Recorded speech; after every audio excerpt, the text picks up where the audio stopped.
Hello, my name is John Buscombe. I'm a nuclear medicine physician with over 30 years experience of imaging with mIBG, and I've been asked to give this short talk about how we use this technique clinically. So I will first of all ask, what is mIBG? How does it work? Why do we image with mIBG? Use in adults and in children, and some non-oncology use, in particular cardiac, and then finish off with some of the theragnostics of mIBG. Meta-iodobenzoguanidine, or mIBG, because meta demonstrates the place on the benzyne ring where the iodine replaces a hydrogen. It's the Greek letter meta, so this is normally written in lowercase, even though IBG is an uppercase. It's itself a complex amine, and it's based on tyrosine, which is a nutrient. It's taken up by cells expressing the VMAT gene, which is the amine transporter gene. There is normal uptake in other organs that express the same gene, such as the heart and liver. Some of the iodine can become disassociated from the molecule of mIBG, so we would see activity in the thyroid, though we block that normally for imaging and treatment, the gastrointestinal system, and some in the renal tract. There are two forms of radioiodine used, iodine 131 and iodine 123. 123 is the preferred version for imaging, but is not available in every country. The translational work that led to the use of mIBG was led by Bram Shapiro, a nuclear medicine physician at Ann Arbor at the University of Michigan in the 1970s and in the 1980s. Before we go any further, I think we need to ask, why would we do functional imaging? Generally, it does not see tumours as well as CT or MR. We know the resolution of nuclear medicine is poor, around about 9 to 11 millimeters. But we're not really looking for resolution because it is a physiological technique. And we now know that various different genetic factors which are expressed in certain cells affect that cell function. And for tumours, it's obviously functions such as tumour growth which interests us. So the uptake of a radiopharmaceutical into a specific tissue tells us something about that tissue function. This may have a prognostic value, as loss of function is one of those things that happens when cells mutate and they become a more primitive form and often more aggressive form of cancer. Functional imaging can guide treatment, including theragnostic treatment.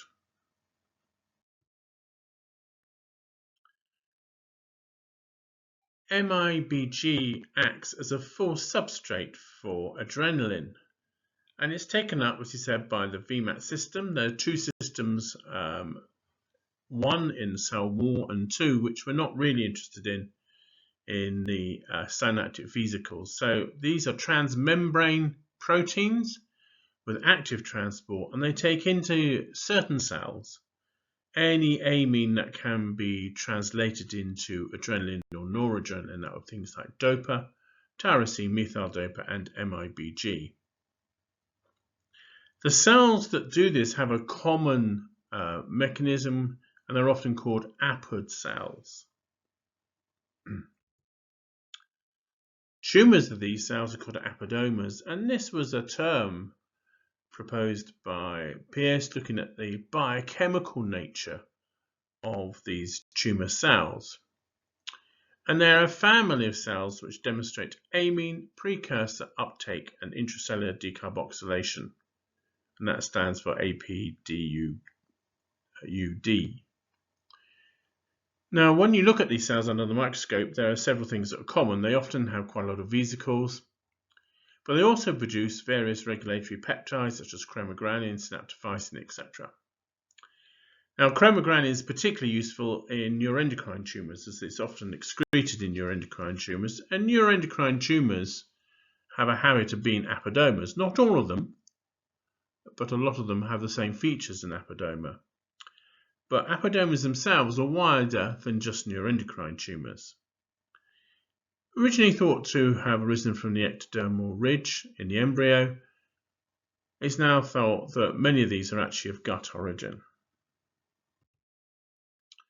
So what about these tumours that you can get from this APUD system? Well, you can get the classical gastrointestinal pancreatic neuroendocrine tumour, but also thyroid medullary cell cancer, small cell lung cancer, differentiated thyroid cancer, pituitary tumours, parathyroid adenomas, and Merkel cell cancer, which is a neuroendocrine tumour of the skin, as well as pheochromocytomas and paragangliomas, which are the main cell types that we will be imaging with mIBG.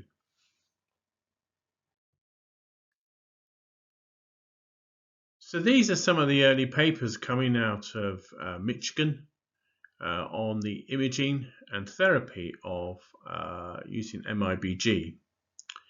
So the normal distribution of RD123 mIBG was published in 1981, followed very quickly by a clinical paper looking at patients with pheochromocytoma, 8 patients with pheochromocytoma. That was published the same year, but in the New England Journal of Medicine, because it was considered to be such a revolution. In fact, to be honest, it was the first tumor-specific agent developed in nuclear medicine after RD131, which had been developed nearly 40 years previously. The first case of therapies in 5 patients was reported a couple of years later using RD131, and there's no particular statement about whether or not it worked or not, but at least it demonstrated uptake within the tumour of patients with malignant pheochromocytoma. As we said, all these papers came from the Ann Arbor Center at the University of Michigan in the United States. So what about the present day in imaging? Well, as we said, there are 2 iodine isotopes, 123 and 131. 123 is favoured dosimetrically, but 131 is more widely available.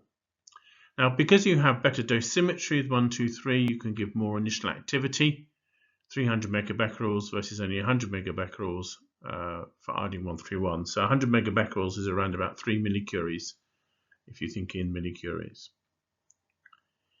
But with iodine 131, because you have a longer half-life, you can extend imaging up to 72 hours, whilst with the iodine 123, optimal imaging is at 24 hours. Now, it doesn't matter which form of radioactive iodine you use, we like to protect the thyroid, so we give 3 days of potassium iodide. In adults, that's 50 to 60 milligrams TDS, and in children we use a weight-related reduction, but we give the iodine as Lugol's iodine, normally in milk or a fruit-flavoured drink. You need to be careful with some drugs which can interfere with the uptake of mIBG, mainly old-fashioned antihypertensives and antidepressants. In children, we tend to do planar imaging because it reduces imaging time. In adults, we tend to do both planar and SPECT-CT. So what are these drugs that can block the uptake of mIBG? Well, we like to stop these for 48 hours beforehand. Now, the biggest one is phenoxybenzamine, and this is actually used to treat pheochromocytomas because it's now from beta blocker. And it may not be possible to stop this without the patient getting dangerously high blood pressure, but we ask that it be titrated to as lowest dose as possible. Then tricyclic antidepressants such as amitriptyline, antihypertensives which should no longer be used such as lazerpine or betalol. An odd one is tramadol, and tramadol-based painkillers. But there are self-administered drugs as well, cocaine and pseudoephedrine, that the latter being widely available in cough mixtures. So what are the indications for imaging? Well, primarily we're imaging the adrenal gland. And this is really to characterize a mass which is seen on CT or MR, particularly if there's evidence of a high blood pressure in the young or it's difficult to treat, or there are raised urinary epinephrine such as adrenaline or noradrenaline, or raised urinary phenylmandelic acid, which is a breakdown product of the adrenaline or noradrenaline. If the patient has an associated syndrome, and that can include multiple endocrine neoplasia type 2 and von Hippel-Lindau type tumours, and the presence of the VHL gene. So what we're doing is characterizing a mass. Is it a pheochromocytoma?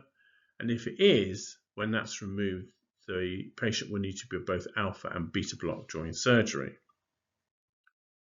And this is the kind of image we get. It's a whole body image here at 24 hours, and you can see the anterior image on the left, posterior on the right, and you can see where the left adrenal is. There's quite a large mass, but it's only on one side. Now, there is a rule of 10%, which is still fairly true. 10% of these tumours are malignant, 10% bilateral, 10% ectopic, 10% found in children, 10% associated with one of these syndromes we described, and 10% are negative on mIBG scan. This is another patient. This one is a bit more recent patient of mine, and this is a patient where we're staging a patient who, to be honest, because of the very raised urinary VMAs and noradrenaline, we knew had a pheochromocytoma, but we wanted to just literally see where was the most active disease. And you can see there's a very large right-sided adrenal mass. It has a necrotic center, so there's no uptake there. And it's impinging on, but not actually invading the liver. And you can see on the whole body that all the mIBG that's been given has been sucked into that tumor. So characterizing adrenal masses is probably one of our biggest indications.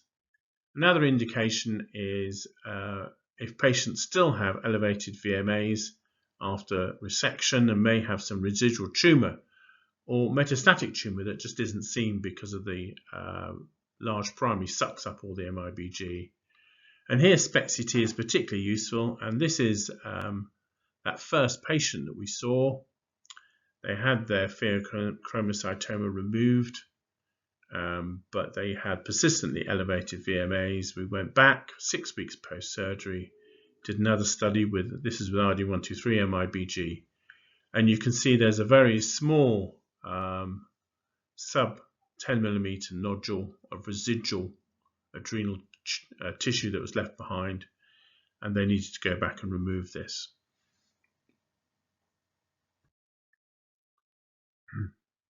This characterization enables us to see other tumor types. So this is a 15-year-old with a large paraortic mass. When on biopsy, it looked like a paraganglioma, but it wasn't definitive. Some of the staining didn't really come out as expected. So we did an mIBG study.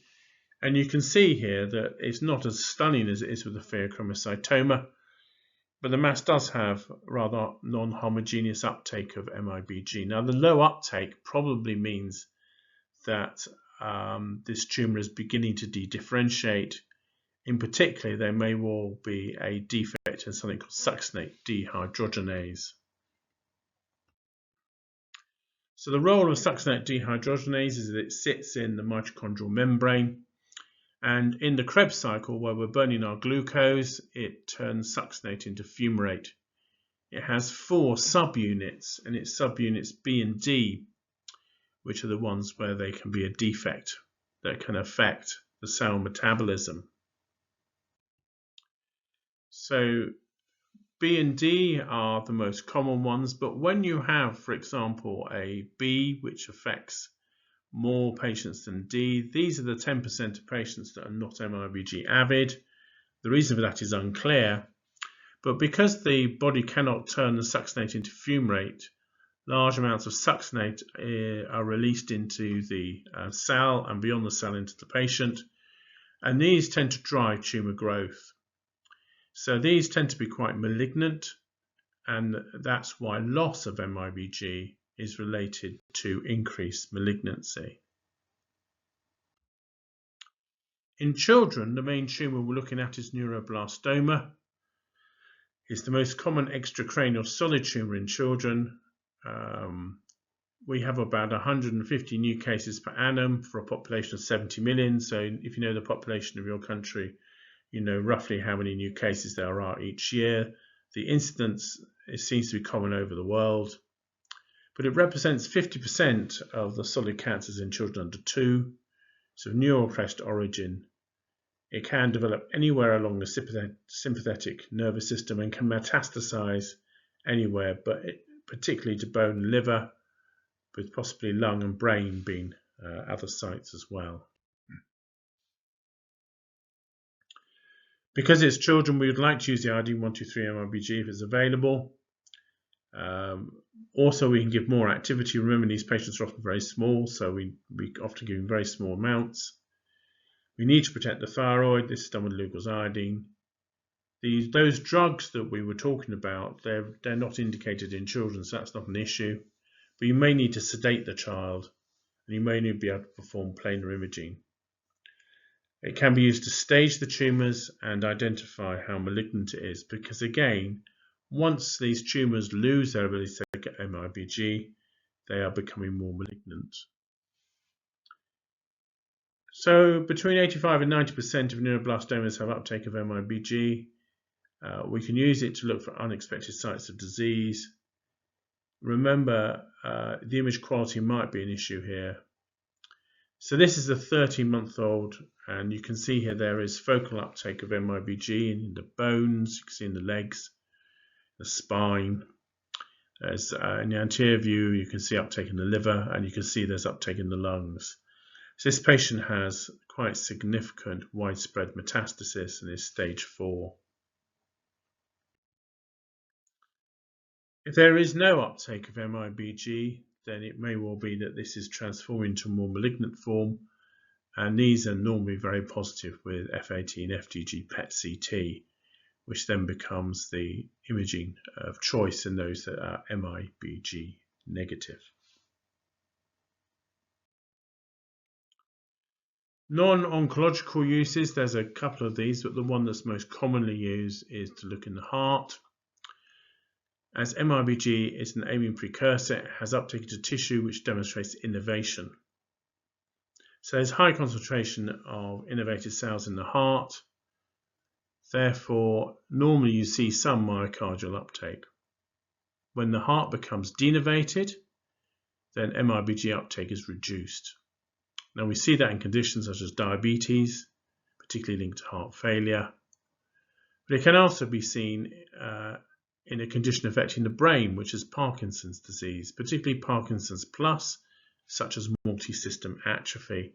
Now it seems very strange to image the heart to diagnose a brain disease, but it can be very useful. So this is mIBG in multisystem atrophy. We inject normally iodine-123 mIBG, image at 1 and 4 hours.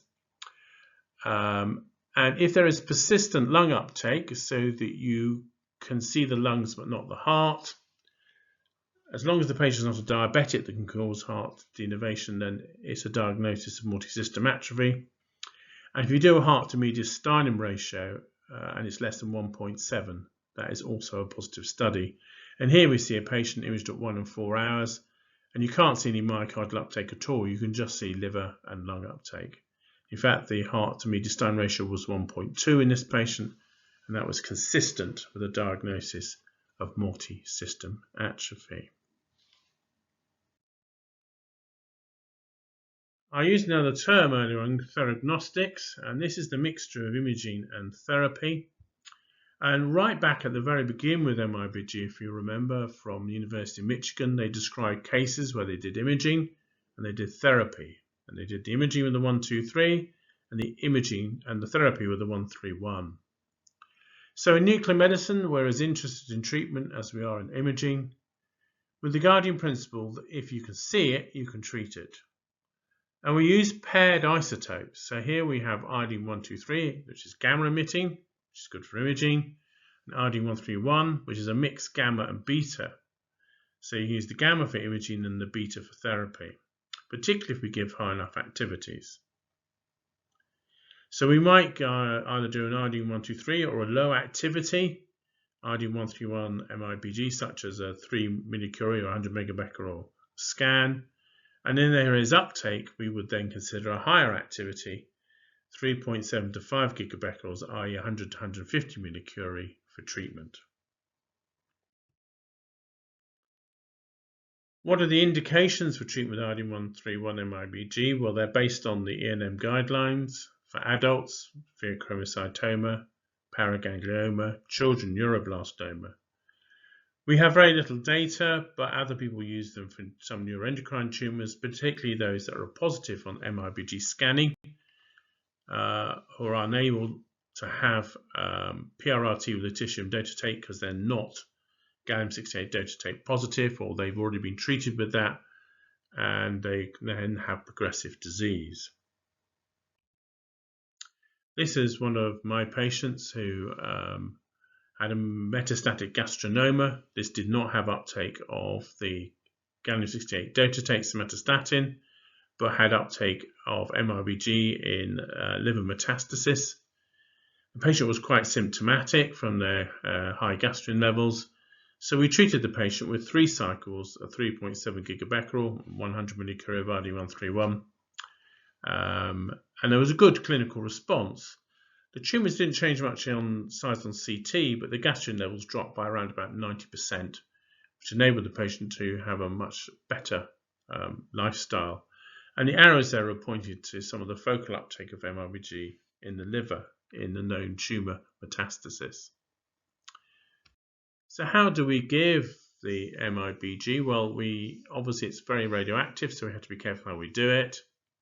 So we have a dispensing kit we take to the treatment room, and then we link this up to an infusion line to the patient. And we set the infusion pump to give the treatment over 1 to 2 hours and slow it down if the patient has some nausea. We check the blood pressure hourly for 4 hours, then 4 hourly for 24 hours, particularly in patients with pheochromocytomas, and for that these days we use remote monitoring. Now, the treatment is very similar to that we use for iodine-131 in thyroid cancer, but the washout can be slower, so the treatment room needs to be a controlled area. Where you can use a lead line room or shields. You can see here there's a patient having their treatment reading newspaper. There's a notice on the door showing that it is a controlled area, and in front there is a lead shield. And we need to keep the patient in hospital until their dose rate at 1 meter reaches national levels allowing discharge, which for us is about 3 days. But they still need to take some precautions for 2 to 3 weeks after going home.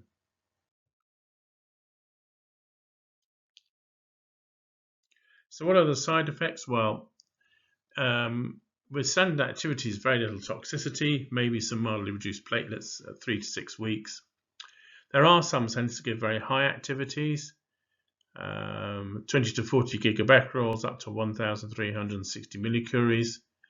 Then 70% of the patients will have bone marrow toxicity, and they're normally given GCSF, a stem cell transplant, you can auto transplant. 20% of children tend to get some nausea and vomiting, so you treat with antiemetics. And 5% of patients overall do get hematological toxicity, eventually needing transfusion or GCSF. And that work comes from Amsterdam.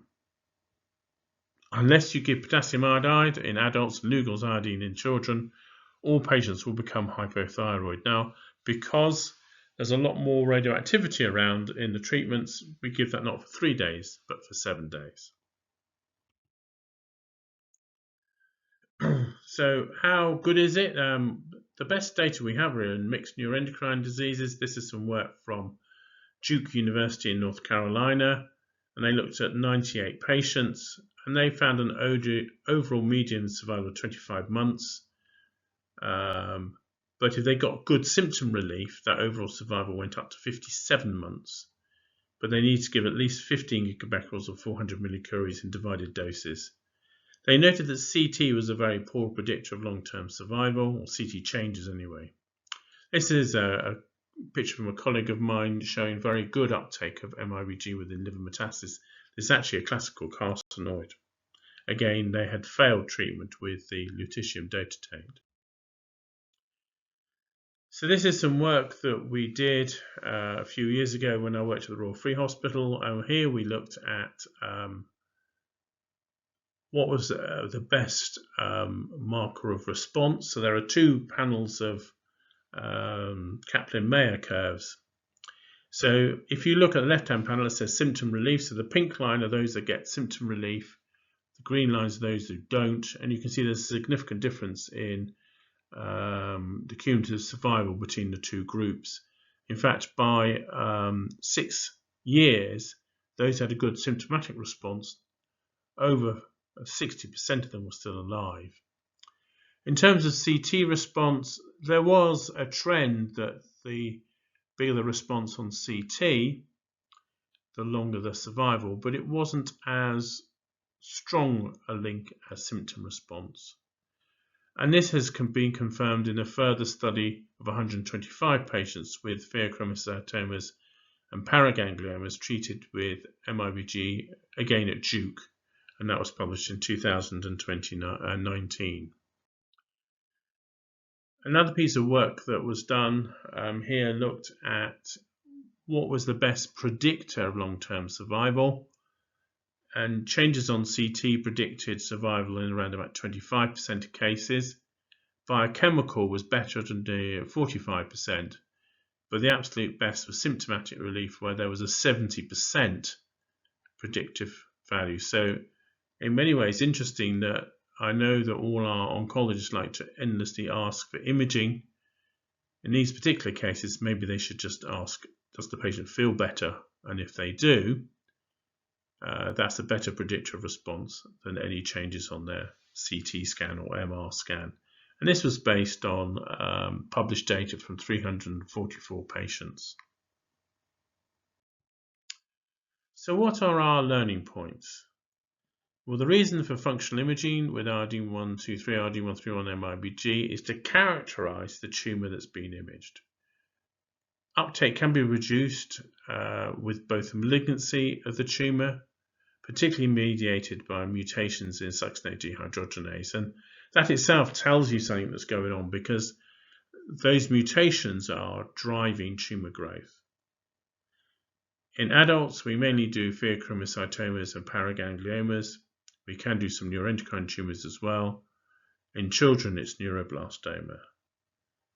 And we can use imaging as part of a theragnostic pair with high activity RD131 mIBG and obtain good symptomatic results. And those symptomatic results are translated into prolonged survival. Thank you for listening.